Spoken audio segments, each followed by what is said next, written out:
네, 안녕하세요. 공공신학의 눈으로 읽는 성경 네 번째 시간입니다. 벌써 우리가 많은 시간 공부를 했는데요. 오늘 또 역시 두 개의 성경 본문을 갖고 이야기 나누도록 하겠습니다. 오늘은 구약 성경의 이제 마지막 성경이고요. 이제 신약 성경 하나, 구약 하나, 신약 하나 이렇게 보도록 하겠습니다. 제가 이제 마지막으로 강의하려고 하는 그 제목은 이사야서 65장 17절에서 25절까지 말씀입니다. 이 말씀으로 이야기 나누도록 하겠습니다. 네. 제가 제목을 잡은 거는 우정과 연대 그리고 초대라고 하는 제목을 잡아봤는데요. 일단 지금까지 제가 강의했던 어떤 포인트라든가 성경에 있는 관점에서 조금은 벗어나는 본문이라서 저도 준비하면서 고민을 많이 했던 본문입니다. 왜냐하면 공공신학적으로 성경을 읽는다는 것은 지난번에 얘기했지만 현실주의적인 관점으로 성경을 읽는다는 걸 말해요. 왜냐하면은 그동안 성경에는 보통 우리가 이제 해방신학이라든가 혹은 뭐 페미니즘이라든가 혹은 뭐 생태주의로 성경을 뭐 다양한 방식으로 성경을 읽는다고 할 때 이분들이 대부분 그러니까 쉽게 우리 통칭해서 이데올로기적 성경 읽기라고 자신의 관점을 갖고 있는 거죠. 그럴 경우에 성경에 굉장히 아이디얼러지컬, 그러니까 되게 이상적인 본문을 가지고 와요. 그래서 이제 뭐 남자와 여자가 평등하다든가, 혹은 자연 만물이 완전 소생케 된다든가, 뭐 굉장히 이제 약간 오늘날과 굉장히 연결 잘 될 만한 법한. 그러니까 그 당시에는 굉장히 혁명적이고 급진적이었지만 그것이 이제 먼 미래를 내다보면서 조금 유토피아적인 관점을 갖고 있는 성경 읽기였거든요. 그러다 보니까 사실 그렇게 성경 읽는 거에 반해서 제가 원래 읽으려던 거는 굉장히 현실주의적으로 읽어야 된다라고 하는 관점이었죠. 예를 들어서 오늘 제 이사야 성경 말씀드렸지만 이사야서 1장이라든가 이런 말씀 2장 1장 2장 말씀 보면은 뭐 칼을 쳐서 보습을 만들고 낫을 커서 뭐 석가래 만들고 이런 본문이 있잖아요. 그러니까 평화주의자들이 굉장히 좋아하는 본문이거든요. 그러니까 이거를 이제 우리 상황을 적용할 때 오늘날과 같은 군비 축적, 군비 경쟁을 하는 이 전쟁 시대에 평화주의적인 방식이라든가 하나님 나라가 꿈꾸는 평화주의 공동체, 이거에 대한 굉장한 이념이 성경에 담겨 있잖아요. 그 판타지가. 근데 이런 방식으로 성경을 읽어서 그것을 오늘날 적용하려고 할 때에 저는 문제점이 있다고 보는 거죠. 왜냐하면은 굉장히 이제 그러면 지금 당면한 우리의 상황에서 무엇을 하냐고 할 때 조금 더 문제가 있다고 보는 거거든요. 그래서 저는 이제 계속해서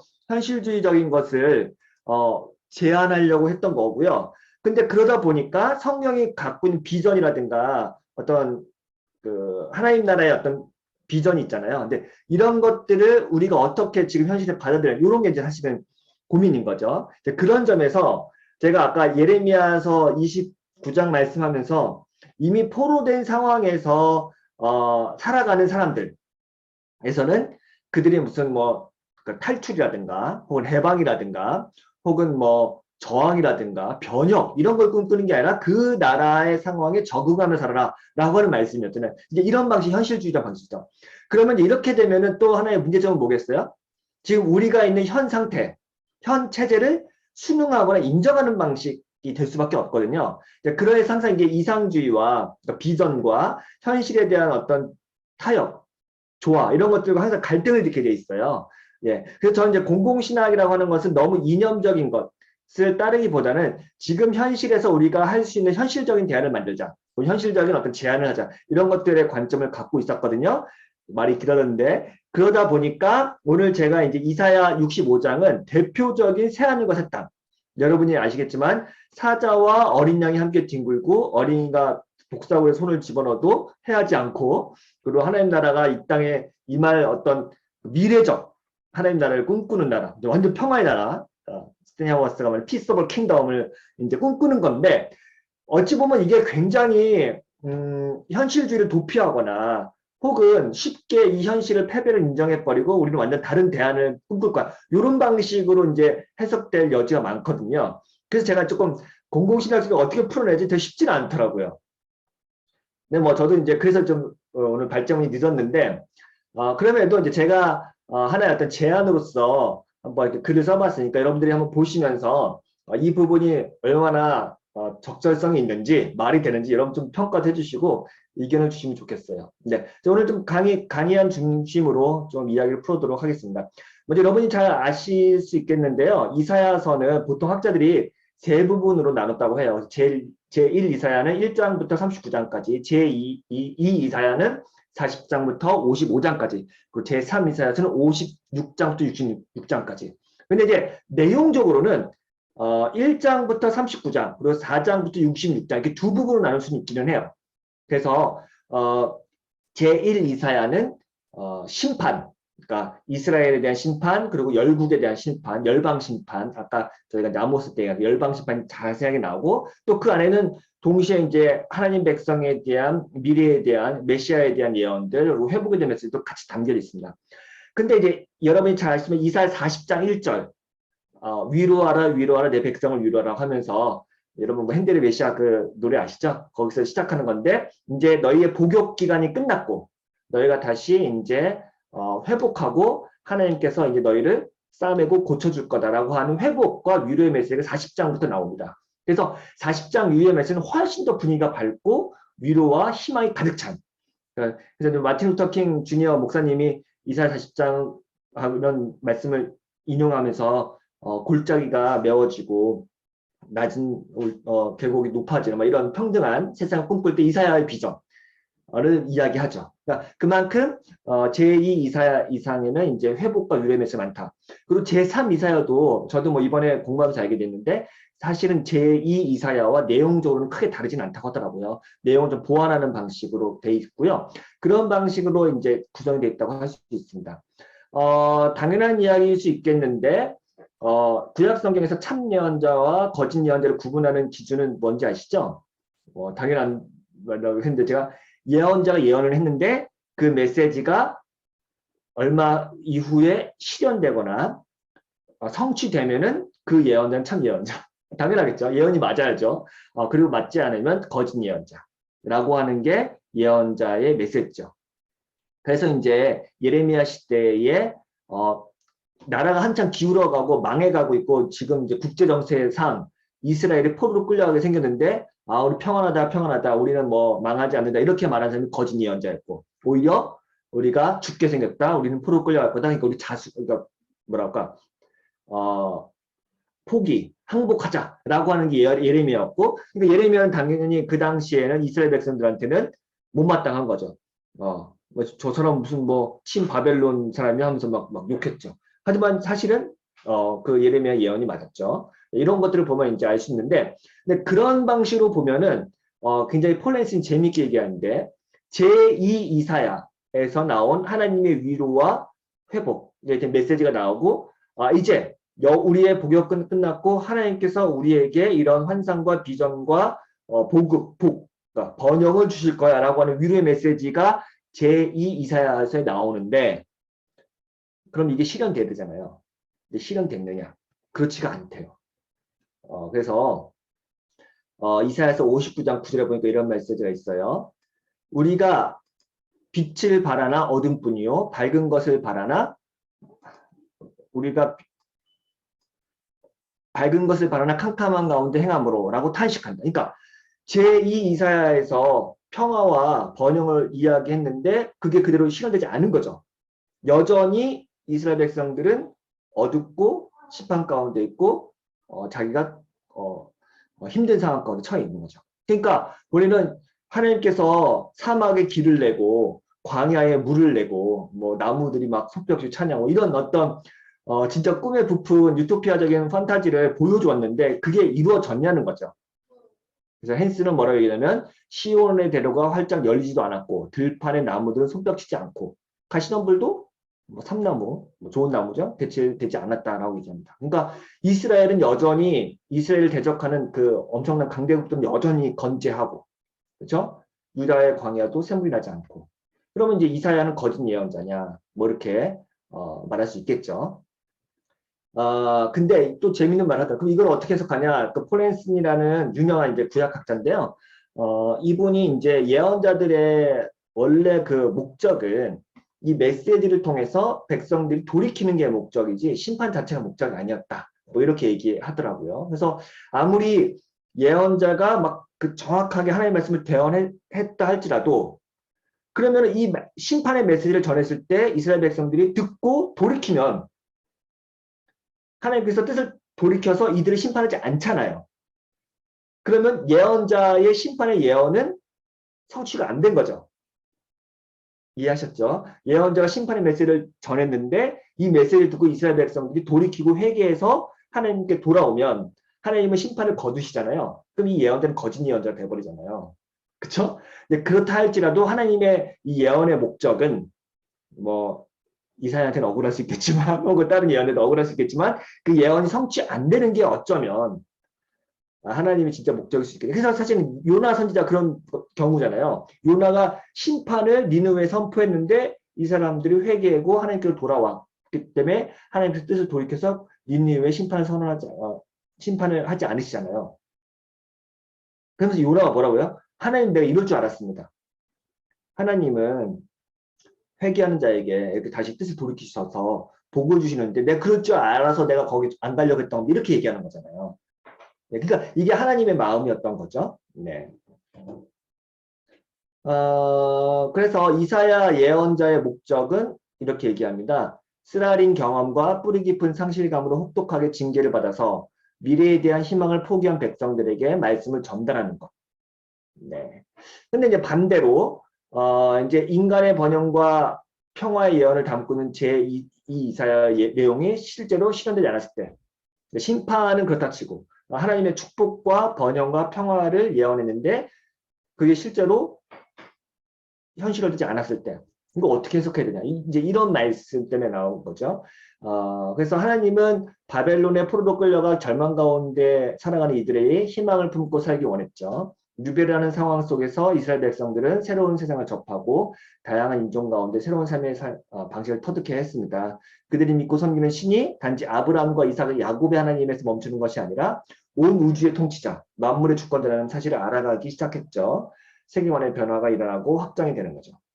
고난을 겪고 난 다음에 이들이 세상에서 살아가는 삶의 방식이 바뀌는 거죠. 그래서 옛날에는 제가 뭐 얘기했지만 엘리야와 그 선지자들과의 대결 850대 1로 막 대결하는데 거기서는 능력 대결에서 하나님이 불을 내리고 이런 거짓 그 예언자들을 때려 부시는 방식 그거 방식이잖아요. 그렇죠. 능력 대결의 방식. 근데 이제는 이스라엘 백성들이 바벨론 포로 끌려가면서 자기네들이 고난받는 종이라고 하는 아이덴티티를 갖게 되고 그러면서 세상에서 어떻게 살아가야 되냐? 고난받으면서 섬기는 종으로서 이 세상을 섬긴다는 것을 알게 되는 거죠. 그러니까 이게 한편으로 말하면 이제 신관이 바뀌기도 하는 거고요. 세계관이 바뀌기도 하는 거고 삶의 태도와 자세가 바뀌는 과정입니다. 예. 이 과정에서 이스라엘 백성들은 세상을 섬기는 종으로서 나아가게 되는 거죠. 그래서 이것이 이제 하나의 이사야서를 통해서 이제 변화되는 상이라고 할 수 있습니다. 그렇다면은 새하늘과 새 땅에 대한 비전을 담은 이사야서 65장 17절 25절의 말씀도 제2 이사야서가 전한 위로와 회복의 메시지처럼 현실 불가능한 이상에 불과할까? 이게 이제 고민인 거죠. 오늘 근데 본문 말씀, 사실은 이제 여러분들이 이사야서 65장을 보시면은 내가 새하늘과 새 땅을 창조하겠다라고 하면서 이야기가 나오는데요. 성경책을 좀 보시면 좋을 것 같기도 해요. 네. 그러니까 이제 여기서 이제 뭐 보라 내가 새하늘과 새 땅을 창조할 것이다. 이전 일은 기억하지 않고 마음에 떠오르지 않게 하겠다. 이런 말씀 나오고 내가 창조하는 것은 뭐 즐거움, 예루살렘의 기쁨의 성으로 창조하고 그 백성을 즐거움으로 만들겠다. 라고 하면서 쭉 이제 울음소리가 나오지 않고 절규가 이제 더 이상 들리지 않고 이런 되게 아름다운 장밋빛 어떤 미래를 보여주잖아요. 그러면서 이제 19절, 21절에 이런 내용이 나와요. 제가 한번 읽어볼게요. 내가 예루살렘을 즐거워하며 나의 백성을 기뻐하리니 우는 소리와 부르짖는 소리가 그 가운데서 다시는 들리지 아니할 것이며 거기는 날수가 많지 못하여 죽는 어린이와 수완이 차지 못한 노인이 다시는 없을 것이다. 곧 100세에 죽는 자를 젊은이라 하겠고 100세가 못되어 죽는 자를 저주받은 자이니라. 그들이 가옥을 건축하고 그 안에 살겠고 포도나무를 심고 열매를 먹을 것이며 라고 하는 메시지가 나옵니다. 그러니까 저는 어쩌면은 그 뒷부분에 사자와 어린 양이 함께 뒤부는 이런, 그러니까 말 그대로 동물과 인간이 굉장히 이제 함께 새로운 관계로 들어가는 모습은 조금 더 판타지스럽지만 이 앞부분에 인간들의 삶에 어떤 질적인 변화가 일어나는 부분은 굉장히 전 현실적이라고 받아들이는 거예요. 예를 들어서 어린아이가 죽지 않고 노인이 말 그대로 늙어서 죽는, 존엄하게 죽는 거, 그리고 자신이 손으로 수고하고 땀을 흘린 노동자들이 그 수고의 열매를 받고 누리는 세상. 자, 이런 세상을 꿈꾸는 게 이사야의 비전인데 이게 판타지냐? 전 그렇지 않을 수 있겠다는 생각이 드는 거죠. 이 하나님 나라의 비전은 현실 불가능한 이념도 아니고 천국에서나 누릴 수 있는 먼 나라의 이상도 아니다. 어쩌면 우리는 이 일을 이루도록, 그러니까 이사야의 비전이지만 이 비전은 그 우리가 도달하지 못할 저 나라의 비전을 우리가 여기서 보여준 거다 이런 게 아니라 이건 현실 가능한 거다. 그리고 현실에서 가능하게 해야 된다. 이런 생각이 드는 거죠. 그래서 이 모든 사람들이 하나님의 비전을 공유할 수 있도록 초대해야 된다. 이렇게 이야기할 수 있겠습니다. 그래서 이따 다시 한번 얘기하려고 하는데요. 여기서 이제 어린아이가 죽지 않고 노인이 존엄하게 생을 마감하고 모든 노동자들이 자기에게 정당한 몫을 받는 것. 이거는 기독교인들이 자기들끼리 이루어야 할 사회적 비전이 아니에요. 이거는 지금 현재 모든 시민들, 국가, 정부, 그리고 어떤 시민단체, 다양한 NGO 단체들이 함께 만들어야 될 소셜 비전이에요. 예, 다시 얘기하겠습니다. 이 일을 위해서 이제 우리가 부르심 받았다는 거죠. 리처드 미들턴이 새 하늘과 새 땅이라는 책이 있는데 그 책은 제가 정말 추천하고 싶어요. 제가 옛날에 읽었는데 다시 한번 읽어보니까 더 좋더라고요. 근데 이 책에 보면은 구약 성경의 모든 그 메시지들은 인간의 번영에 대한 하나님의 구원, 그러니까 하나님의 구원은 인간의 번영을 추구하는 방향으로 초점이 맞춰졌다는 것을 아주 그냥 잘 보여주고 있어요. 예, 그래서 미들턴은 포로기 이후 회복에 대한, 그러니까 제3 이사야, 제2 이사야에 대한 메시지를 한 7가지 정리하는데 이건 사실 이사야 본문에만 이야기한 건 아닌데 이 미들턴이 얘기하는 그 7가지 회복에 대한 메시지에는 이사야 본문이 다 들어가 있더라고요. 그래서 너무 대단한, 그러니까 이사야서야말로 이제 심판과 회복을 같이 말하는 좋은 본문이라고 생각하는데 첫 번째는 약속의 땅으로 귀환하는 거. 이게 이제 회복의 메시지가 가장 중요하다. 그래서 요 메시지가 중요하다고요. 구약에서는 현세적인 땅과 관련된 실존 없이는 완전한 구원과 번영을 상상할 수 없습니다. 땅에 대한 회복이 너무나 중요한데 아까도 얘기했지만 자기 조상 때부터 내려온 포도나무나 무화과 나무 밑에서 그 열매를 따먹는 그 판타지는 이사야뿐만 아니라 다른 성경에도 많이 나오는데 이거는 자기가 거주할 어떤 주거 공간을 말하잖아요. 그러니까 이제 이것이 구약 성경에서 꿈꾸는 샬롬, 약간 목가적인 분위기이긴 한데 그런 것들을 꿈꾸고 있고요. 이 땅을 다시 회복하고 이 땅을 회복한다는 게 뭐 엄청 큰 땅도 아니에요. 그리고 엄청 뭐 욕심을 부린 그런 메시지가 아닌 거죠. 그냥 자기가 좀 먹고 살 만한 공간, 그것을 모두가 누린다는 거. 이거 뭐 불가능한 이상 아니잖아요. 사실은. 예. 이런 것들을 이제 우리가 현실 가능하게 만들어야 되는 거고. 두 번째는 하나님 백성의 사회적 회복과 치유. 이스라엘은 사회적 회복과 치유를 약속받는데 여기엔 도시적인 삶의 번영과 복이 포함됩니다. 그래서 이사야에서 보면 여러 본문 중에 도시에서 삶이, 그러니까 성읍에서, 도시에서 우리가 기쁨을 누린다고 하는 본문이 많아요. 이 본문도 이런 메시지도 굉장히 중요하겠죠. 동물들 사이의 평화를 포함한 자연세계의 번영. 예. 사람과 동물이 평화롭게 공존하고 새로운 관계 들어가죠. 예. 이거는 뭐 오늘 읽지는 않았지만 마지막 65장 25절에 늑대와 어린양이 함께 풀을 뜯고 사자가 소처럼 뭐 집을 먹고 뱀이 흙을 먹는다. 이런 비전이 인간과 동물, 동물과 동물 사이에 관계가 회복되는 것 이런 것들이 나오죠. 그래서 새로운 우주를 사회적 비전을 연결하는 것, 예, 이런 것들이 나옵니다. 그리고 시온을 중심으로 한 열방과의 새로운 관계, 그러니까 이스라엘과 적대 관계에 있던 나라들과 새로운 관계를 맺게 되는 거, 이런 메시지들이 이제 회복의 메시지인 거죠. 국제 관계라고 할 수 있겠죠. 그래서 이제 이스라엘과 그 주변 국가들의 국제 관계가 혹은 외교 관계가 새롭게 회복되는 그런 비전인 거죠. 다섯 번째는 하나님 백성에게 토라를 지킬 능력을 부여하는 죄사함과 새로운 마음. 네, 그래서 하나님은 이제 율법이라고 하는 성막에 있는 그 율법, 토판에 새겨진 율법이 아니라 이제 각 사람들의 마음 속에 마음의 율법을 새겨주시고 이것으로 새로운 영을 부어주시고 이제는 우리 각자가 성전이 돼서 그 사람이 있는 곳이 곧 하나님의 임재가 있는 곳 이렇게 되는 거죠. 이게 이제 예수께서도 이제 마음에 예수의 33장인가 거기도 이제 새 언약을 너희 마음 속에 새겨주겠다 이런 메시지가 나오는 거죠. 그 다음에 이제 이스라엘에 위한 의로운 지도력, 그러니까 과거 부패한 지도층을 대체하고 새로운 지도를 약속하는 부분도 많이 나오고요.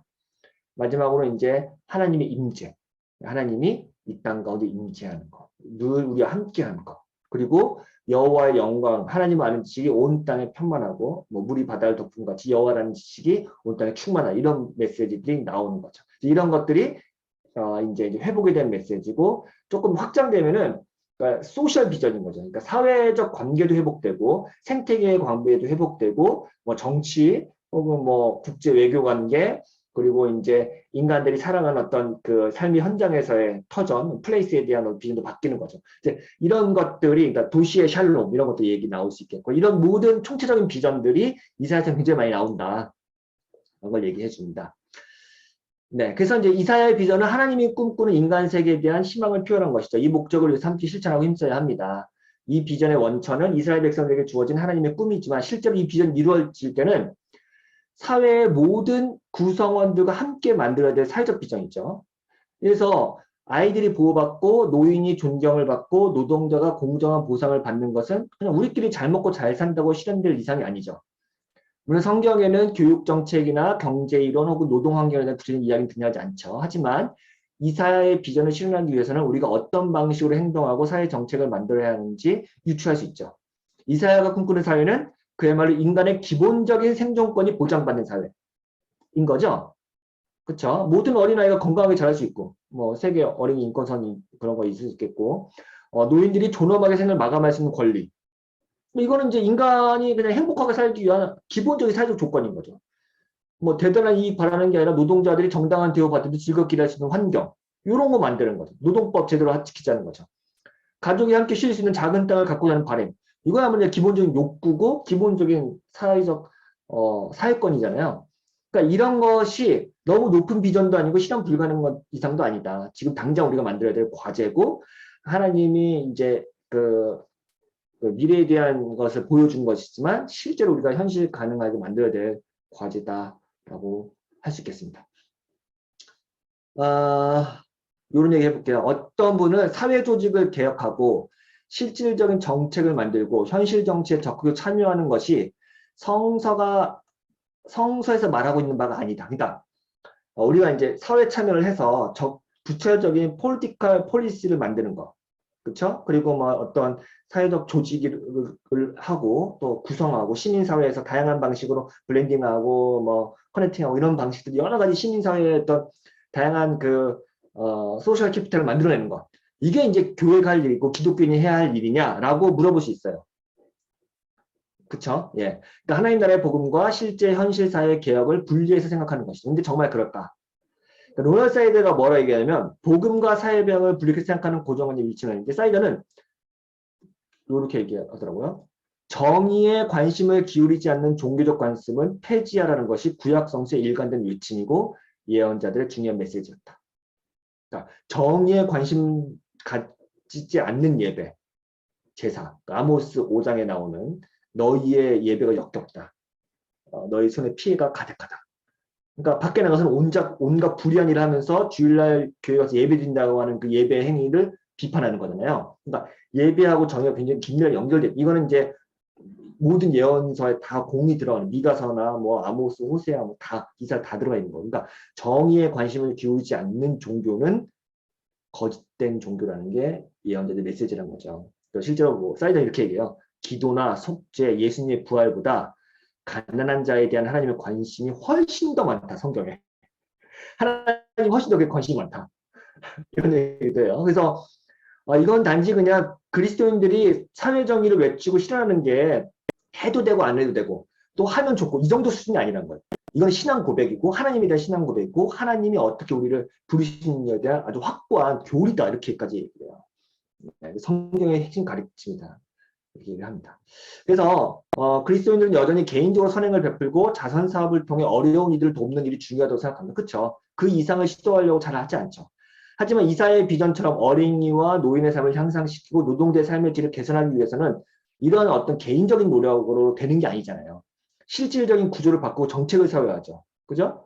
그러니까 사이더는 그리스도인들이 단지 자선 행위를 통해 선한 영향을 끼치는 태도에 대해서 재미있는 예화를 통해 반박합니다. 굉장히 재미있는데 한번 들어보세요. 인도의 한 정신병원에서는 환자가 퇴원해도 좋을지 평가하는 훌륭한 방법이 있대요.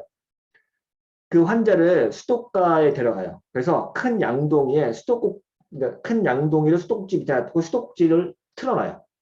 그리고 그 환자한테 스푼을 주면서 숟가락 주면서 이 숟가락을 주고서 양동이를 비우세요 라고 말한대요. 근데 만약에 그 환자가 수도꼭지에 물을 잠그면은 이제 정신 제대로 바뀌어 태어나는 거고, 그렇지 않고 이 숟가락으로 계속 물을 퍼내는 거예요. 그러면은 이 사람은 아직 태어날 때가 안 된 거예요. 그러니까 이게 굉장히 재밌는 비유잖아요. 그러니까 여전히 그리스도인들은 수도꼭지를 잠그는 일에 그러니까 수도꼭지는 구조개혁을 말해요. 수도꼭지를 잠그지 않고 계속 그냥 착한 일을 하기 위해서는 그러니까 자선 행위를 하고 구호단체에 기부하고 뭔가 좋은 착한 일을 하는 거예요. 근데 계속 물만 퍼내는 이 비유가 뭔지 알겠죠? 그러니까 사실은 수도꼭지 잠그면은 더 이상 물 퍼낼 일이 없는데 그렇잖아요. 그런데 또 스리랑카 이런 얘기 하더라고요. 스리랑카에 말라리아로 엄청나게 사람들이 많이 죽고 있는데 여전히 그리스도인들이 거기 가서 병원 세우고 약품 보내고 있다는 거예요. 사실은 말라리아가 거기서 기생하게 만드는 그 연못 때문에 말라리아가 많이 생긴다는데 그 연못을 싹 다 정화 작업하는 걸 하면 말라리아 없어지는 거잖아요. 그러니까 지금 사이더가 지적하는 거는 구조적인 문제, 그러니까 그리스도인들이 거기서 병원을 세우고 약품을 공급하는 것보다 말라리아를 퇴치하는 근원적인 어떤 수원지를 없애버리면 그게 더 기독교적인 실천 아닙니까? 라고 얘기하는 거예요. 이거야말로 기독교적 실천 아니에요? 그 예를 들어서 어린이나 노인이라든가 노동자에 대한 인권을 향상시키는 제도를 만드는 거. 어떤 우리가 어린이 뭐 구호단체에 뭐 기부를 하거나 노인들을 위해서 자원봉사는 이거보다 더 중요한 거 아닙니까? 라고 얘기하는 거예요. 그러니까 그런 사람들의 인간적인 사회적 소셜 그 시스템을 만들어내는 게 더 중요하지 않냐 이렇게 얘기하는 거죠.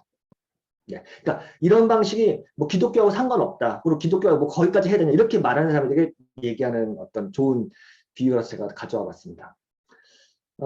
구조적 변화는 그 효과에서 탁월하면 도덕적으로 탁월하다. 뭐 이것도 참 재밌는 말인데 개인적인 자선과 선행은 기부자의 우월감과 수혜자의 수치심을 덧붙일 수 있습니다. 그렇죠. 우리가 뭐 돈을 내서 기부하거나 뭐 보낼 때 우쭐할 수 있고 또 그 받는 사람이 기분이 좋겠어요? 물론 뭐 좋을 수도 있지만 대부분은 수치스러움을 느끼거든요. 근데 제도적 변화와 구조적 개선은 수혜자가 스스로 변화를 만들어갈 수 있도록 도울 수 있다. 예. 그래서 뭐라고 얘기하냐면 되게 재밌는 말이에요. 노동조합에 소속되어 있는 것은 아주 좋은 대우를 받는 노예보다 훨씬 낫다. 그것은 노동자의 자기 존중과 노동자를 대하는 고용주의 태도를 위해서 훨씬 탁월하다.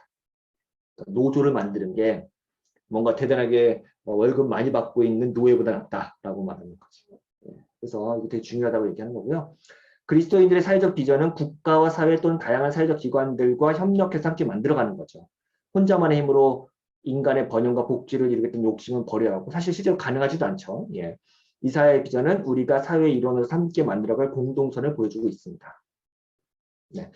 뭐 이렇게 또 이야기해 볼 수 있을 것 같아요. 예언자의 사명은 현실을 정확하게 파악하고 인지하는 거예요. 그래서 현실 인식 능력이 굉장히 중요합니다. 예를 들어서 교회가 쇠퇴하고 있는 상황에서 교회는 결코 망하지 않으니까 너무 걱정할 거 없다고 뭐 낙관적으로 말한다든가 교회의 순수성을 지키기 위해서 세상과 전혀 다른 방식으로 영적 분서를 무장해낸다. 뭐 이런 식으로 더 강한 내적 결속력을 다질 수도 있겠죠. 근데 어쩌면 이거는 지금 이 몇 시인지 우리가 무엇을 해야 될 때인지 잘 모르는 것이 있어요. 예언자는 지금 우리가 무엇을 해야 하는지 분별하는 사람이죠. 그래서 사람들이 네 몸에서 깨어나게 하고 야 지금 우린 이거 할 때야 라고 알려주는 사람이죠. 그래서 예언자는 예리하게 현실을 인식하는 사람이라고 할 수 있어요. 근데 그 방법이 그러니까 여러분 깨어나십시오 라고 하는 방법이 사실은 사회과학적인 언어는 아니에요. 그러니까 소위 우리가 정책을 어떻게 만들고 지도자를 어떻게 뽑고 구체적인 현실 변혁에 대한 프로그램을 제시하는 게 아니란 말이에요. 오히려 상상력과 비전 제시. 이게 예언자들이 현실을 인식하게 깨우치는 도구였어요. 그래서 사람들이 어떻게 살아야 하는가라고 물어볼 때 예언자는 무엇을 소망하며 살 것인가 로 대답을 하는 거예요. 냉철한 현실 인식과 그 너머를 상상하는 비전 제시를 정책적으로 엮어내는 그런 하나님 나라를 만드는 게 중요합니다. 그래서 그리스도는 삶의 모든 국면에서 하나님의 샬롬, 하나님의 구속적 임재를 체험할 방법들을 찾아내며 살아가는 것입니다. 그래서 하나님의 비전이 먼 미래에 일어날 일이라면서 뒷짐지고 방관하지도 않고 또 너무 쉽게 현실적인 정치나 사회적 현상을 하나님이 나라가 막 돌했다라고 하면서 버선발로 맞아서 사는 이런 방식도 하지 말아야죠. 그러니까 다시 한번 말하면 이게 너무 성급한 승리주의, 기독교적인 가치로 이걸 만들겠어. 하나님 나라를 위해서 우리가 이런 정책을 펴겠어. 너무 동일시해서도 안 되고요. 또 너무 낙심한 패배주의. 그러니까 지금 이 사회에 대한 굉장한 비관적인 관점을 갖고 오히려 그냥 교회만이 대안이다. 이런 방식으로 후퇴하는 방식도 좋지 않다고 생각을 합니다. 그래서 나름의 길을 찾아가는 게 이제 그리스도인의 삶의 자세라고 생각을 합니다. 공공신학에서 말하는 인간의 번영은 단순히 물질적 번영을 말하는 게 아니죠. 하나님의 축복을 고작 잘 먹고 잘 사는 물질적 번영으로만 연결되어 생각하는 것은 신학적 상상력의 빈곤입니다. 우리가 추구하고 꿈꿔야 될 번영은 말 그대로 예언자적 상상력을 하시는데요. 물론 이제 뭐 부르고만 이제 그 상상력이 굉장히 정치적인 것으로 약간 국한되어 있기는 해요. 근데 그보다는 좀 더 사회적이고 문화적인 차원으로 확장할 필요가 있다고 생각하고요. 공공성은 단지 우리가 공공성을 생각할 때는 너무 정치적인 것과 연결지어서 현실 정치를 통해서 그 구현하려고 하는 방식. 이게 이제 제임스 헌터는 이런 방식으로는 공공성이 조금 더 펼쳐질 수 없다고 얘기해요. 그러니까 오히려 좀 더 사회적인 비전이라든가 문화적인 방식으로 접근이 훨씬 낫다라고 이야기를 합니다. 그래서 이런 상태를 보여요. 그래서 이제 그 브라이언 월시라고 하는 사람은 제가 인용하긴 했는데 세상을 뒤집는 기독교에 보면은 지금이 몇 시인지를 알려면 정치인들이나 종교인들이 아니라 시인들에게 귀를 기울여야 한다 라고 얘기를 하는데 전 굉장히 공감이 됐어요. 그러니까 지금 시인들, 소위 뭐라 할까, 지금 드라마, 지금 소설, 지금 노래, 이 사람들, 소위 이제 시인이라고 해봅시다. 이런 사람들의 글을 읽음으로써 지금 한국 사회가 지금 우리가 살아가는 삶의 터전이 어떤 상황인가를 체크하는 중요한 기준이 되는 건데 사실은 월터 브루만도 그렇게 얘기한 거죠. 예언자들은 상상력을 발휘해서 시인이라고 얘기하거든요. 설교가는 시인이 되어야 한다. 근데 그 시인이 되는 거는 이 현실을 인식할 때 지금이 우리가 울어야 할 때인지 웃어야 할 때인지 축하해야 될 때인지 축제를 할 때인지 그거를 판단하는 바로미터가 시인들이라고 하거든요. 우린 지금 사랑의 노래를 부르어야 할 때인지 애곡해야 될 때인지 이거를 이제 파악하라고 하는 것이죠. 네. 한편으로는 뭐 이렇게 얘기할 수도 있을 것 같아요. 유배 생활로 이스라엘 백성들에게는 깊은 절망과 패배감에 휩싸여 있었겠죠. 그래서 왜냐면 포로 생활 오래 하다 보면은 야 이게 뭐 언제 끝날지도 모르고 하나님 우리 버리셨나? 우리는 뭐 저 어마어마한 제국에 진짜 뭐 피라미드밖에 안 되는구나. 뭐 이렇게 생각할 수 있어요. 네, 그때 하나님께서 이사야 제2 이사야를 통해서 위로와 회복의 메시지 그리고 너희가 지금 그 무기력함에서 빠져나와라. 그러니까 해방의 어떤 에너지와 모티베이션을 줄 수 있는 거죠. 그래서 다시 너희가 나라를 재건하고 새로운 삶을 살 수 있도록 도와주는 것. 그것이 이제 사실은 이사야서 65장에 보여주는 비전이라고 생각해요. 비록 이게 그 당대 뭐 지금도 마찬가지 이게 얼마나 현실 가능성이 있냐라고 물을 때에 우리가 도달하지 못할 어떤 먼 나라의 이야기라고 할지도 모르지만 이것이 있어야만 현실에서 지금 무기력함에서 빠져나갈 수 있다는 것이죠. 이게 이제 전 굉장히 중요하다고 생각하고요. 어쩌면은 사람들한테 지금 이제 새로운 관계를 형성하고 주변 사물과 환경에 관심을 쏟고 돌볼 수 있는 여유, 능력. 이게 바로 이제 예언자가 준 메시지라고 생각해요. 그래서 사회적 기반을 다시 다지고 서로 돌볼 수 있는 넉넉한 마음도 심어주는 것. 이 모든 일이 가능했던 것은 바로 이사야가 보여준 비전 때문이죠. 요즘에 이제 스피리추얼 캐피탈이라고 하는데 요즘 기업에서도 많이 이용하는 건데 뭐 예를 이런 거죠. 뭐 구글이라든가 뭐 테슬라 뭐 일론 머스크 이런 사람들은 뭐 맨날 아침에 한 시간 명상한대잖아요. 근데 그 명상을 하는 이유가 뭐예요? 이 세상, 엄청나게 빠르게 변화가는 세상에서 내 마음을 다잡고 내가 오늘 어떤 존재로 살아가야 되는지에 대한 각성을 매일 아침 하는 거잖아요. 그래서 이제 사실은 이게 원래 소셜 캐피탈이라고 사회적 자본이라고 퍼트넘한테 나온 건데 최근에는 더 진전해가지고 스피리추얼 캐피탈, 영적 자본이라는 말까지 나왔어요. 그러니까 이 말은 이건 사회학에서 많이 사용하는 말이죠. 그러니까 오늘날 사회 개개인들이 개인의 영성과 혹은 신비 체험 혹은 자기를 돌보는데 어떤 명상이나 묵상을 굉장히 중요하게 여기는. 근데 저는 이게 뭐 무슨 뭐 굉장히 뭐 기업 마인드라든가 어떤 처세술로 이용되는 게 아니라 선용할 수 있다고 생각하거든요. 그러니까 지금 우리가 패배감이나 절망감에 빠져 있는 젊은이들 혹은 우리 사회에 대한 어떤 개혁의 비전을 동력을 얻기 되게 어려운 절망감에 빠진 많은 사람들, 그런 사람들에게 하나님의 비전이 다시 우리에게 그 뭔가 의지를 불러일으키는 좋은 촉매제가 될 수 있다는 거죠. 이런 것이 이제 저는 이사야 65장의 비전, 그러니까 인간의 번영에 대한 하나님의 비전을 지금 우리가 현실로 끌어안아서 만들어가도록 하는 것. 이게 이제 제가 65장, 이사야 65장 읽는 방식이었습니다. 글이 좀 두서없이 막 중구난방인데 제가 오늘까지 막 썼거든요. 그래서 이게 좀 답답한 건 있을 수 있겠습니다. 네.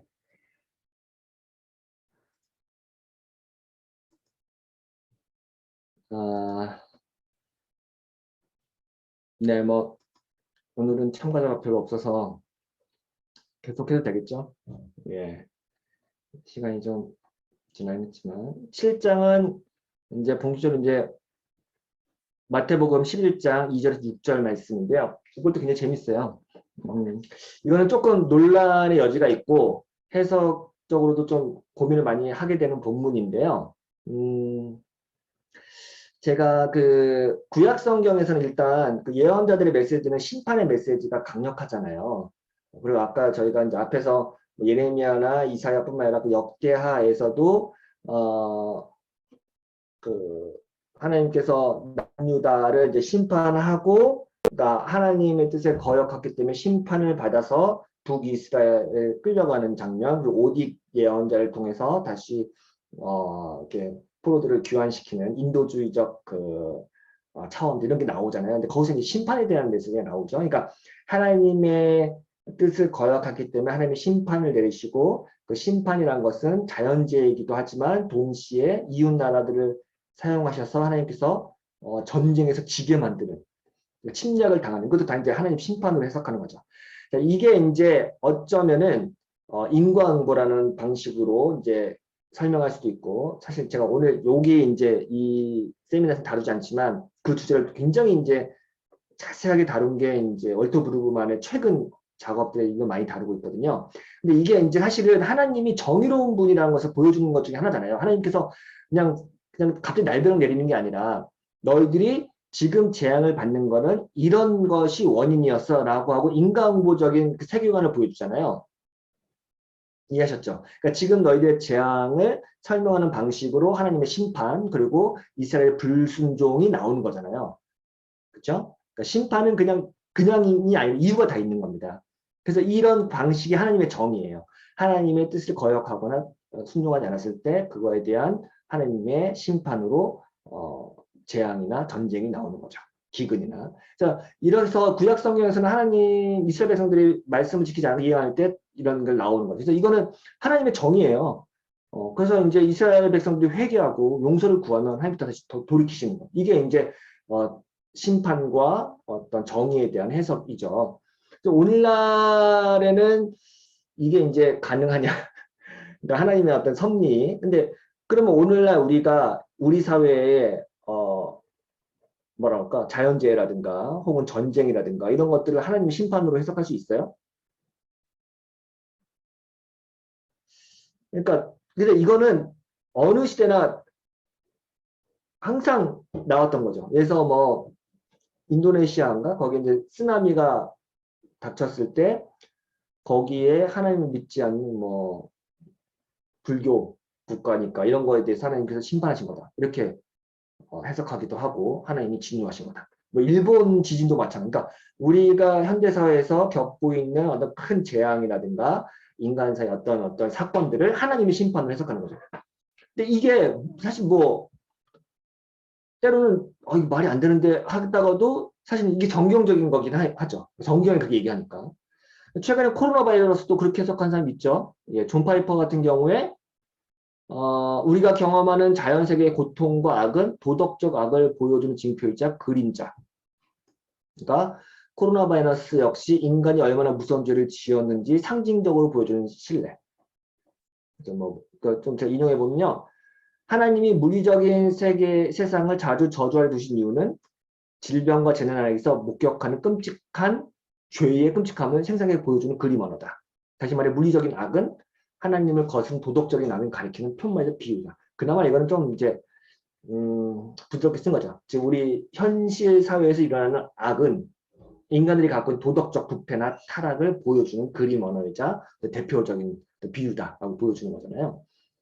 그러니까 물론 이제 인간의 모든 고난이 다 특정한 죄에 대한 심판이라고까지는 말하지 않지만 여전히 하나님을 거부하고 죄를 짓는 사람에게는 심판을 내린다라고 이야기하는 거죠.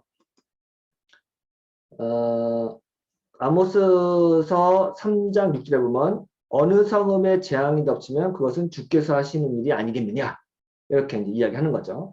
사실 이렇게 해석하는 거 신학적 근거 있죠. 왜냐면 우리가 믿고 고백한 하나님은 우주의 창조자이자 동시에 심판자죠. 그러니까 창조하신 분이니까 동시에 심판하신 거예요. 왜냐면 창조라는 건 창조 질서가 있고 그 보존하는 법칙이 있는데 그 법칙에 어긋날 때 심판이 일어나는 거고 도덕적 판단자가 될 수 있는 거죠. 그분은 공의로 선악을 판단한다고 우리가 믿죠. 공의로 오신 하나님은 인간의 행동에 따라 잘잘못을 따지고 심판하는 것은 이상하지 않습니다.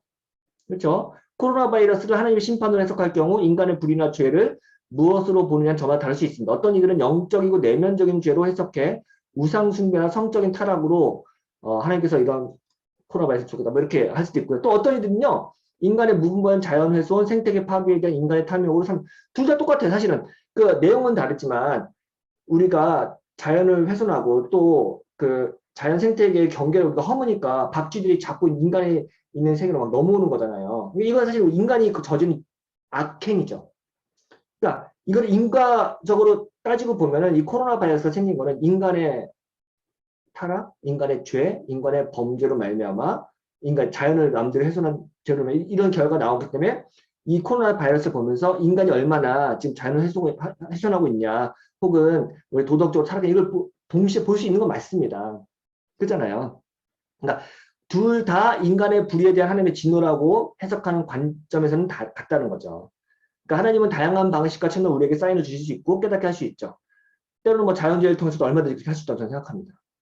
내용은 다른데 되게 재밌는 그 사례가 미국의 진보적인 성사학자 댄 비어라는 사람이 9.11 테러 사건을 미국을 향한 하나님의 심판을 해석합니다. 이게 근데 굉장히 진보적인 학자거든요. 그러니까 어떤 사람들은 9.11 테러를 보면서 역시 이슬람은 하나님을 미워하는 세력이기 때문에 저거를 박멸해야 돼 이렇게 얘기하는 사람도 있는데 댄 비어는 어떻게 해석하냐면 그동안 미국은 국제사회에서 악과 불의를 저질렀고 하나님은 9.11 테러로 심판하셨다는 거예요. 미국을 심판했다. 그러니까 우리가 회개하고 우리가 그동안 국제사회에서 뭐 이슬람 국가들과 얼마나 죄를 많이 전지 회개를 이렇게 얘기하는 거죠. 근데 이런 방식은 우리나라도 많이 하고 있어요. 그러니까 그리고 이거 저는 이게 성경죄라고 저는 생각해요. 왜냐면 뭐든지 우리가 불의를 저질렀고 했을 때 죄책 고백을 먼저 하는 거는 오랜 기독교 전통입니다. 그래서 남아공에서도 인종차별 정책을 했을 때 기독교인들이 나가서 죄책 고백을 했어요. 우리 그리스도인들이 먼저 회개합니다. 하나님 앞에. 나오고요. 기후위기도 마찬가지예요. 인간이 무분별한 착취로 인한 죄책 고백이 먼저 있어야 되고요. 인종 간의 갈등, 사회적 불의, 이 모든 것이 있을 때 기독교인이 행동을 할 때는 인간의 죄를 먼저 고백하는 거죠. 하나님의 사인이라고 생각하기 때문에, 그렇죠? 네. 그래서 이제 그 비아도 뭐 굉장히 막 여러 가지 신학적인 어떤 근거를 제시하면서 하나님의 심판과 정의를 막 설명해냅니다. 네. 이 부분은 제가 너무 많아서 좀 생각하는데 비아가 핵심적으로 생각하는 구약의 정의는 뭐냐? 요겁니다. 구약 성경에서 단골처럼 등장하는 고아, 과부, 나그네, 가난한 자. 이 네 파트, 이 네 명의 그룹들을 돌보지 않는 것이 불이고요. 이들을 돌보는 게 정의예요. 이 비아가 얘기하는. 그러니까 비아가 보기에 비아라고 하니까 잠깐만 출판사 생각하는데 이 다음 비아가 보기에 구약 성경에서 하나님의 정의를 설명할 때 거의 대부분 이런 그 고아 과부 나그네 가난을 돌보는 게 이스라엘을 향한 하나님의 독특한 정의에 대한 관점이었다. 그러니까 이거를 해야만이 하나님께서 우리를 심판하지 않는다라고 하는 관점이에요. 그러니까 이 관점을 오늘날도 그대로 적용하고 이게 여전히 중요한 해석학적 키도 작동할 수 있다라고 보는 거예요. 그러면 미국의 9.11 테러는 이 미국이 이런 걸 안 했기 때문에 하나님께서 우리를 심판하시면 이렇게 해석하는 거죠. 결국 구약 성서에서 말하는 정의는 오늘날의 분배 정의에 해당된다고 얘기를 해요. 그러니까 결국 하나님의 정의가 고아, 과부, 나그네, 가난한 자에게 골고루 분배되고 그것이 정당해야 되는 거죠. 그러니까 한정된 자원을 공정하게 분배하되 그 사람이 처한 상황을 고려해서 적절한 재원을 제공하는 것이라고 이제 제가 정의를 해봤어요. 분배 정의를. 근데 이제 인간 사회에서 재화의 분배는 늘 불평등과 불공정의 문제를 일으키기 때문에 이를 수정하고 변혁하기 위한 응보적 정의가 필요했다. 그러니까 그래서 분배적 정의가 제대로 잘 되면 좋은데 그게 안 되니까 하나님께서 응보적 정의, 심판이라고 하는 걸 통해서 다시 한번 이 세상을 정화하는 거죠. 뭐 이런 것들은 이제 많이 그래서 응보적 정의는 분배 정의가 제대로 작동하지 않아 불평등이 가속화될 때 필요한 정의였고 공동선에 기한된 목적으로 사용되었다. 그래서 눈에는 눈, 이에는 이, 이게 이제 응보적 정의잖아요. 그대로 되갚아줘. 이거는 사실은 뭐 무자비한 보복이 아니라 오히려 약자를 보호하는 법일 수 있다고 얘기하는 거죠. 그죠? 뭐 당장 생각만 해도 강한 사람은 약한 사람 거 빼앗아도 뭐 별로 그냥 보상을 약하게 하는데 그러니까 약자들은 이 법 그대로 지켜주면 참 좋죠. 그쵸? 나한테 생명을 앗으면 그 생명으로 보답하고 나한테 뭘 뺏어왔으면 그대로 갚아주는 이거야말로 정의잖아요. 네, 그러니까 굉장히 이제 응보적 정의야말로 굉장히 약자를 보호하는 법 이렇게 얘기할 수도 있는 거죠. 문제는 그러니까 이 하나님의 심판과 정의를 연결하는 것, 그리고 응보적 정의라고 하는 것, 이것이 오늘날 우리 사회에서 말하는 그 정의론하고 얼마나 부합할 수 있느냐. 성서에 이렇게 인간의 불의와 하나님의 심판의 연결성. 그렇죠? 근데 이게 예, 여기는 이제 정확하게 들어맞지 않는 게 많이 나오죠. 악당들이 여전히 보라듯이 떵떵거리는 예, 잘 살고 있고 기세 등등하고 의인을 괴롭히죠. 그러면 이제 공의로운 하나님 왜 악인들을 심판하지 않으시지? 이런 몸이 나오죠. 성서 기자들도 답답한 마음에 이런 상황을 함께 따져보는 장면이 많이 나오죠. 뭐 이렇게 알겠지만 하나님의 심판과 정의 그리고 인간의 행동에 대한 인과적 연결이 잘 납득되지 않을 때 그러니까 인간이 저지른 불의와 하나님의 심판의 연관성을 불분할 때 우리는 혼란에 빠집니다. 당연하겠죠. 하나님의 심판이 공의롭다고 한들 그것을 오늘날 우리가 생각하는 정의 개념과 연결 지을 수 있을지 이것도 이제 고민이 되는 거죠. 아까 응보적 정의하고 분배 정의라고 했는데 이게 지금 우리 현대 사회에서 성경이 말하는 게 분배 정의고 그것을 이루기 위해서 응보적 정의를 활용했다라고 하는 비하의 설명이 얼마나 적절한가 좀 이제 고민해 봐야 되는 거죠. 하나님의 심판이 정의로운 분배를 위한 응보적 정의라 하더라도 그것이 지금 우리 사회에 필요한 정의인지 예. 회복적 정의는 어떨까? 요런 걸 이제 생각해 보는 거죠.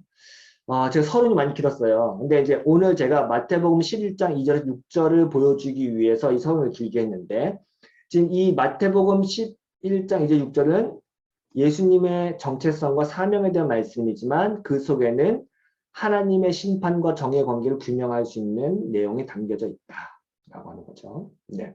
먼저 맥락을 제가 말로 설명할게요. 세례 요한이 감옥에 갇혔어요. 그래가지고 제자들을 시켜가지고 오실 그분이 바로 당신입니까? 라고 물어봐라. 라고 시킨 거예요. 그래서 예수님께서 세례요한의 제자들에게 대답하는 장면이죠. 네. 그러면서 예수님이 뭐라고 얘기하냐? 라고 하는 건데 사실 이제 그 예수님의 메시지하고 세례요한의 메시지가 되게 중첩되는 게 많대요. 근데 마태복음 3장 1절 2절, 마태복음 4장 12절 보니까 세례요한이 이르되 유대인의 전파에 회개하라 천국이 가까웠느니라. 예수님이 비로소 입하실 때 회개하라 천국 똑같죠. 예, 그러니까 세례요한 예수님이 똑같아요. 회개하라 천국이 가까웠다. 왜냐면 심판이 있으니까. 하나님 심판이 있으니까 회개해 빨리 라고 하는 거잖아요. 하나님의 정의가 실현될 거야. 빨리 회개해요. 그러니까 사실은 이게 세례 요한이 갖고 있었던 거나 예수님과 비슷한데, 세례 요한이 전하는 하나님 나라의 복음, 사실 무시무시한 심판의 메시지입니다. 그러니까 예, 그 마태복음에 보니까 3장 10절, 그러니까 세례 요한의 설교예요. 이거 보니까 독사의 자식들, 이게 임박한 진노를 선포하고 도끼로 나무를 찢고 불에 던져버리겠다는 엄포를 놓습니다. 손에 키를 들고 타작마당을 정화시켜서 뚝정이는 불에 태워버리겠다. 이게 이제 심판에 대한 메시지죠. 세례 요한이 갖고 있는. 그래서 이 타작마당 메시지는 뭐 마태복음 많이 나오는데, 그래서 이제 종말론의 심판의 메시지 이렇게 얘기하는데, 이렇게 보면 예수님 메시지 역시 응보적 심판이라는 세례 요한의 메시지를 반복하는 것처럼 보이죠. 그러니까 왜냐면 회개가 천국이 그와 똑같이 얘기하니까. 그럼 감옥에서 세례 요한이 질문한 것도 어쩌면 그가 생각했던 메시아의 이미지는 일어나니까, 세례 요한이 감옥에서 예수님의 행적을 봤을 때 나랑 비슷한 메시지를 전하는 것 같은데 생각하고, 그럼 세례 요한이 갖고 있었던 하나님의 심판과 정의는 이런 거였어요. 막 하나님께서 막 심판해가지고 막 쭉정이는 다 불에 태우고 독사 자식들 심판하는 게 이제 세례 요한이 갖고 있었던 정의 개념이에요. 그러면 세례 요한은 그러면 예수님이 바로 그 오실 그 메시아입니까라고 물어봤을 때, 예수님도 이런 심판을 가져오시는, 하나님의 심판을 가져오는 그 정의의 사도입니까? 라고 물어본 거죠. 근데 여기에 예수님은 완전히 다른 대답을 하세요.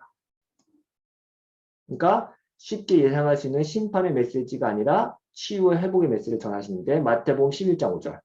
맹인이 보며, 못 걷는 사람이 걸으며, 나병 환자가 깨끗함을 받으며, 못 듣는 자가 들으며, 죽은 자가 살아나며, 가난한 자에게 복음이 전파된다.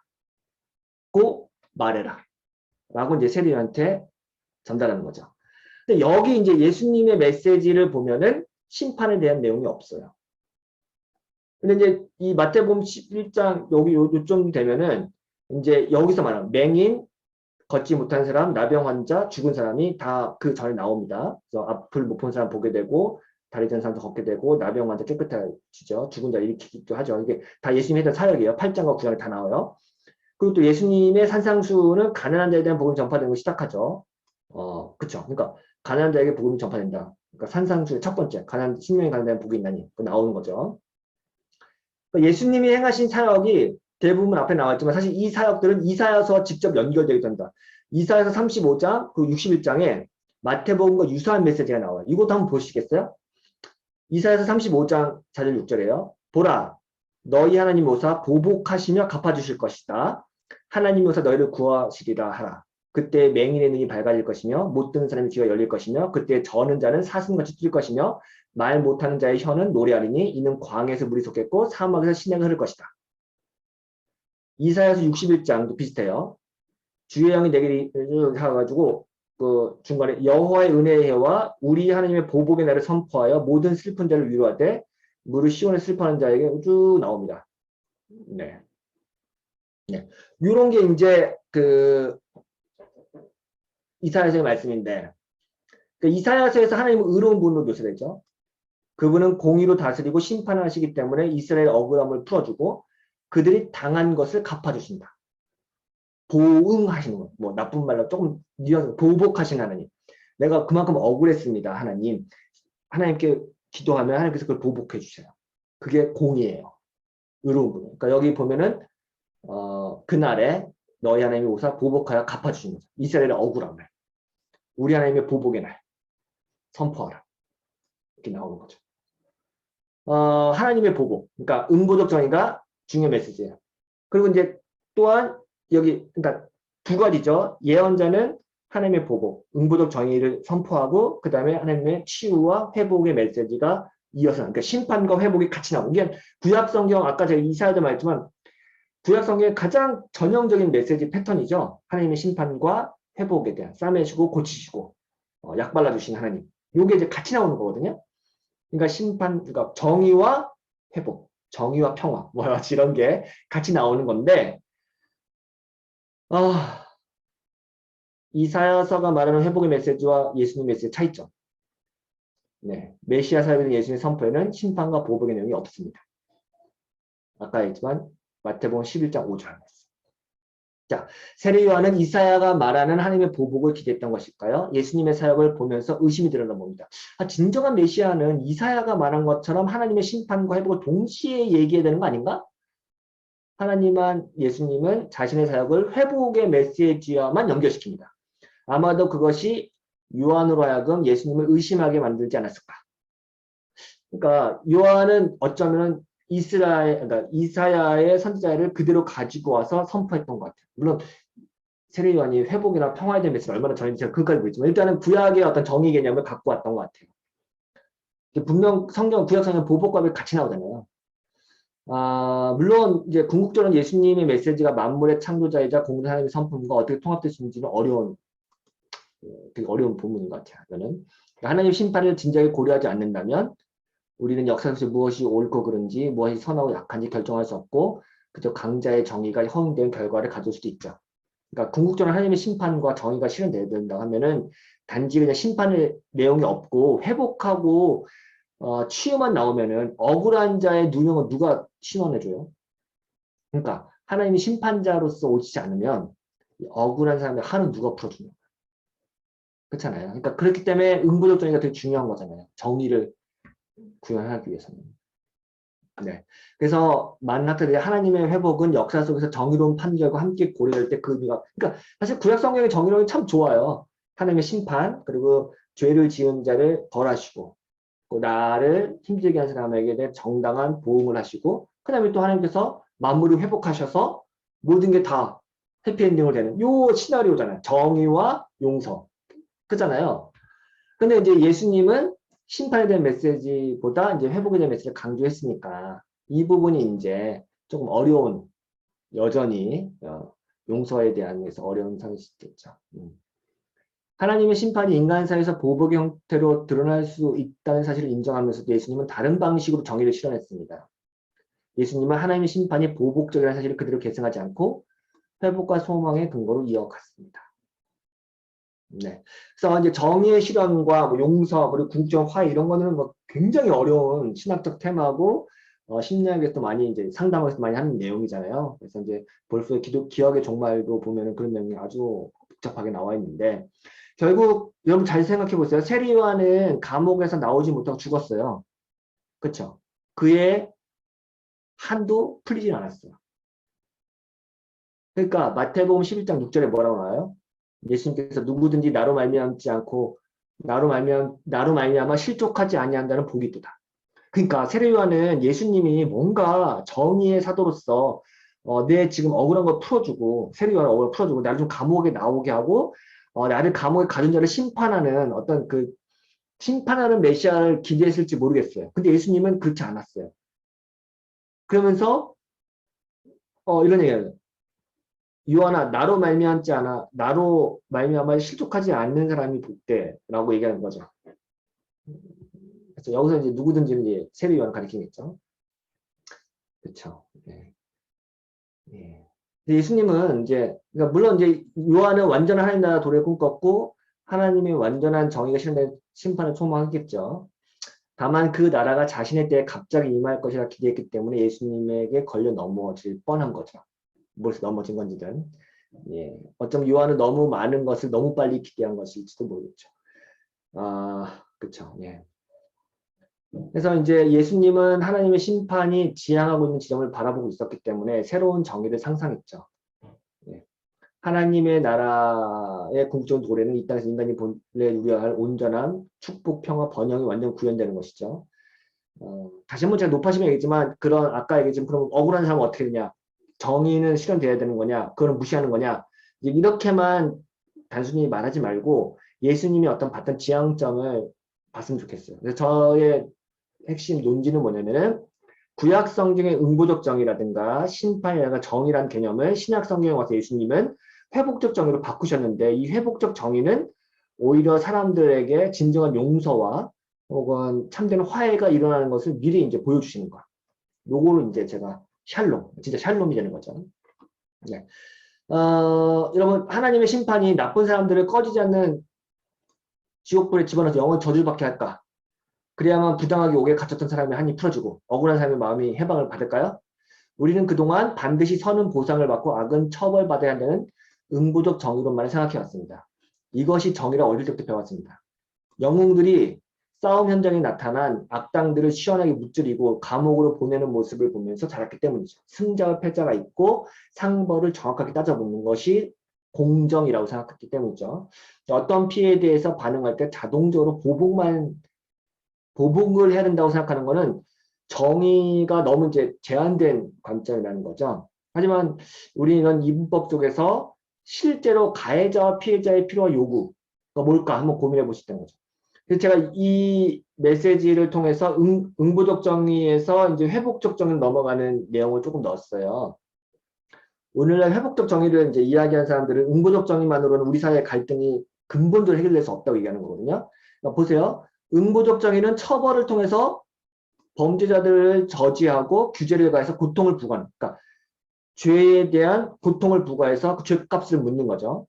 근데 실제로 원했던 것, 그러니까 범죄자가 왜 이 범죄를 저질렀는지, 왜 그런 행동을 했는지, 그럼 어떤 욕구불만이 있는지, 그럼 묻지 않는 거죠. 그렇죠? 응보적 정의는 가해자의 과거 행동에 초점을 맞출 뿐, 피해자, 그러니까 형벌을 받아서 내가 형을 살면은 그 다음에 대해서는 묻질 않아요. 그리고 그 과거에 대해서도 뭔가 관계 회복을 요구하지도 않죠. 법원에서 너 가서 피해자한테 사과해. 그렇게 요구하지 않죠. 나는 그냥 내 죄값을 형으로 받았잖아요. 그러니까 사과 안 해도 돼요. 그게 의무가 아니에요. 그러면 이제 응보적 정의에서는 내가 가한 만큼 당하는 거잖아요. 그걸 정확하게 판결하는 거잖아요. 그럼 그게 끝나는 거예요, 거기서. 그 이상을 할 수가 없는 거죠. 뉘우침도 없고, 용서를 강요할 수도 없고, 회복은 더 어렵죠. 반면 가해자가 정당한 처벌을 받는다 하더라도 피해자의 마음은 회복될까요? 그러니까 물론 그런 건 있어요. 제가 가해자 가족들이 피해자가 정당한 처벌을 받고 형을 집행하는 걸 볼 때 마음에 한이 풀리죠. 그렇잖아요. 하지만 진짜 피해자가 원하는 건 뭘까? 진짜 피해자가 원하는 것은 가해자의 진심 어린 사과 그리고 보상. 보상이 단순히 형을 집행하는 게 아닐 수도 있죠. 네. 그 회복적 정에서 말하는 이상적인 상황 아래 같은 시나리오래요. 가해자가 피해자의 이야기를 듣고 동정심을 느낄 것이다. 그들은 자신의 행동이 이러한 고통을 촉발시켰다는 것을 인식할 것이고 일어난 일에 관해 후회와 수치심을 느낄 것이다. 가해자는 그 수치심을 받아들이고 인정할 수 있으며 일종의 배상을 제공하도록 나갈 수 있다. 그렇게 함으로써 가해자는 피해자에게 힘을 돌려주는 것이고 피해자는 사과나 배상을 받아들일지 결정할 수 있다. 피해자는 자신에게 권한이 부여되고 자신의 존엄성이 회복되었다고 느끼며 복수의 감정이 사라지는 것을 느낄 수 있다. 해피엔딩이죠. 그러니까 가해자가 진심 어린 사과하고 피해자가 그것을 수용하지 말지 결정하고 마음의 준비, 시간이 필요하겠죠. 그래서 진심 어리게 내 명예가 회복되고 존엄성이 회복되고 느낄 때 비로소 피해자도 복수의 감정이 사라지는 거죠. 네, 이런 게 꿈같은 이야기라고 생각할 수 있죠. 그래서 최근에 많은 이들이 회복적 정의 실현을 위해서 다양한 노력을 기울이고 있고 법원과 지역 공동체가 함께 이런 프로그램을 만들고 있고 우리나라도 이런 것들이 많이 이제 변화가 시도되고 있다 이렇게 얘기합니다. 네. 마지막으로 읽어볼게요. 하나님의 정의와 심판은 예수님의 치유 회복으로 완성되죠. 예수님은 어느 누구 하나 억울한 사람이 없고 모두의 서름이 해소되는 하나님의 나라를 선포했습니다. 하나님의 심판이라는 구약의 정의를 무시하지 않은 채 그 의미가 완전해지도록 가해자와 피해자를 모두 회복하는 방식으로 샬롬을 선포하신 것이죠. 비록 그 나라를 소망하며 살아가는 지금 우리의 현실은 여전히 상처와 아픔을 얼룩져 있지만 조금씩 그 희망의 싹을 가꾸고 있으니 너무 쉽게 절망할 필요는 없습니다. 반대로 너무 쉽게 인간의 노력으로 샬롬을 앞당길 필요도 없습니다. 인간의 설익은 용서하에.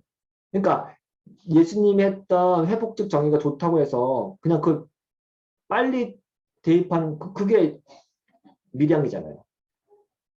그렇잖아요. 너무 빨리 용서하면 안 되는 거죠. 예. 오히려 더 피해자에게 큰 상처를 만들 수 있죠.